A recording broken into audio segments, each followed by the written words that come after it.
Hello అందరికి నమస్తే. ప్రస్తుతం ఉన్నటువంటి రాజకీయ పార్టీలన్నీ కూడా తమ అధికారంలోకి రావడానికి ఏమి చేయడానికైనా సిద్ధంగా ఉన్నటువంటి పార్టీలే. మనం అధికారంలోకి వస్తే ఈ పథకాలు అమలు చేస్తామా చేయలేమా, రాష్ట్రం యొక్క ఆర్థిక పరిస్థితి ఏంటి, అమలు చేయకపోతే ప్రజలు ఏమనుకుంటారు అనే దానికి సంబంధించి ఎక్కడా కూడా ఈ పార్టీలు ఆలోచన చేయడం లేదు. రెండు తెలుగు రాష్ట్రాలలో అదే రకమైనటువంటి హామీలు ప్రజలకిచ్చి అధికారంలోకి రావడం జరిగింది. ఇప్పుడు ఆంధ్రప్రదేశ్లో 6 నెలలు వాళ్ళ పాలన కంప్లీట్ చేసుకున్నారు.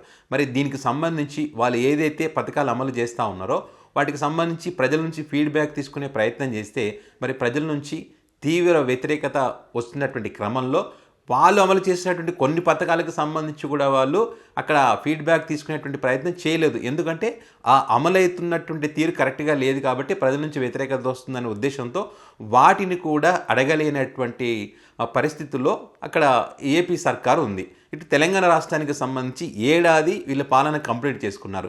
ఈ ఏడాది పాలనకు సంబంధించి కొన్ని సర్వే సంస్థలు రేవంత్ సర్కార్ పనితీరు ఎలా ఉందని చెప్పి సర్వే నిర్వహించడం జరిగింది.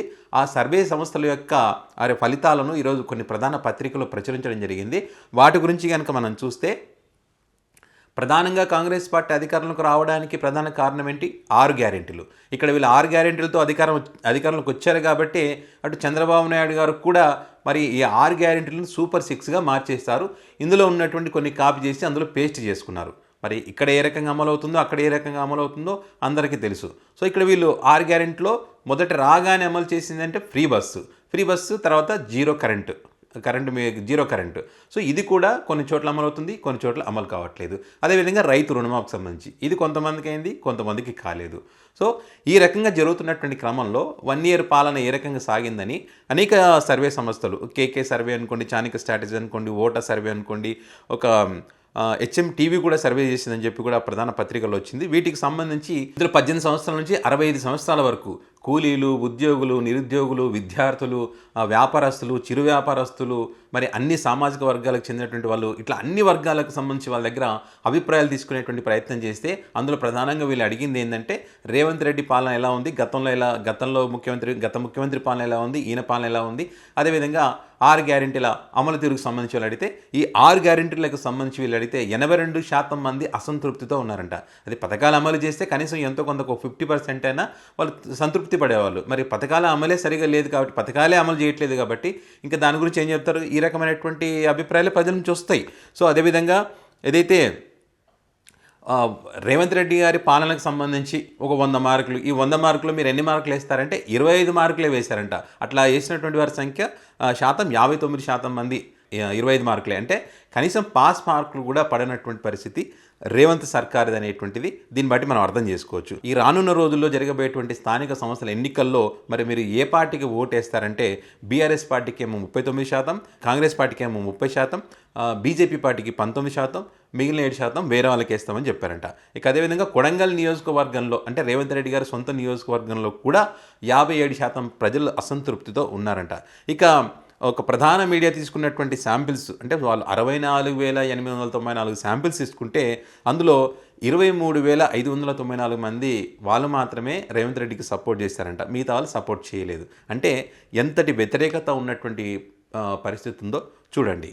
అదేవిధంగా ఈ బీఆర్ఎస్ పార్టీలో గెలిచి కాంగ్రెస్ పార్టీలో చేరినటువంటి 10 మంది ఎమ్మెల్యేలకు సంబంధించి కొన్ని ఆ నియోజకవర్గాలు ఉంటాయి. ఆ నియోజకవర్గాల్లో వాళ్ళ అభిప్రాయాలు తీసుకునేటువంటి ప్రయత్నం చేస్తే అక్కడ కూడా వాళ్ళు ఇప్పటికిప్పుడు ఎన్నికలు కనుక జరిగితే ఖచ్చితంగా ఓడిపోయే అవకాశం ఉందనేటువంటి అభిప్రాయాలను కూడా ప్రజలు వ్యక్తం చేశారంట.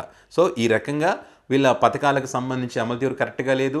అదేవిధంగా ఏదైతే రాష్ట్రంలో జరుగుతున్నటువంటి పరిణామాలు అనుకోండి, ఈ మంత్రులు మాట్లాడుతున్నటువంటి వాళ్ళ మాట తీరు అనుకోండి, వాళ్ళ పైన వస్తున్నటువంటి అవినీతి ఆరోపణలు అనుకోండి, హైడ్రా యొక్క ఎఫెక్ట్ అనుకోండి, తద్వారా పేద ప్రజలు బాధపడుతున్నటువంటి తీరుకు సంబంధించి కానివ్వండి, రియల్ ఎస్టేట్ వ్యాపారం పడిపోయే విషయం కానివ్వండి, ఇట్లా అనేక అంశాలు ఇవన్నీ కూడా రేవంత్ రెడ్డి సర్కారు పైన తీవ్ర వ్యతిరేకత రావడానికి కారణాలు అవుతున్నాయని, దాంతోపాటు ఈ పథకాల అమలు చేయకపోవడం కూడా తీవ్రమైనటువంటి కారణాలుగా భావించి ప్రజలు అసంతృప్తి వెళ్ళగక్కుతున్నటువంటి పరిస్థితి ఉందని చెప్పి మరి ఒక విధంగా రేవంత్ రెడ్డి సర్కారుకు డేంజర్ బెల్స్ అనే విధంగా ఈ సర్వే ఫలితాలు ఉన్నాయి. అదేవిధంగా అటు ఆంధ్రప్రదేశ్లో కూడా ఇదే రకమైనటువంటి ఫలితాలు వచ్చేటువంటి అవకాశం ఉంది వీళ్ళు సర్వే చేస్తే అనేటువంటి అభిప్రాయాలు కూడా ఉన్నాయి. ఏదేమైనా కూడా ఈ వ్యతిరేకత నుంచి తప్పించుకోవాలంటే వాళ్ళు ఇచ్చినటువంటి హామీలు అమలు చేస్తే తప్ప మరి ఈ వ్యతిరేకత పోయేటువంటి అవకాశం ఉండదు. సో ఇప్పటికిప్పుడైతే ఎలక్షన్స్ లేవు కాబట్టి ఈ స్థానిక సంస్థల ఎన్నికల్లో మళ్ళీ ఓడిపోతే కనుక ఆ ఎఫెక్ట్ ఖచ్చితంగా పడుతుంది, మళ్ళీ రానున్న ఎన్నికలపై పడుతుంది. కాబట్టి తగు జాగ్రత్తలు తీసుకోవాల్సినటువంటి అవసరం రేవంత్ సర్కార్కు ఉంది.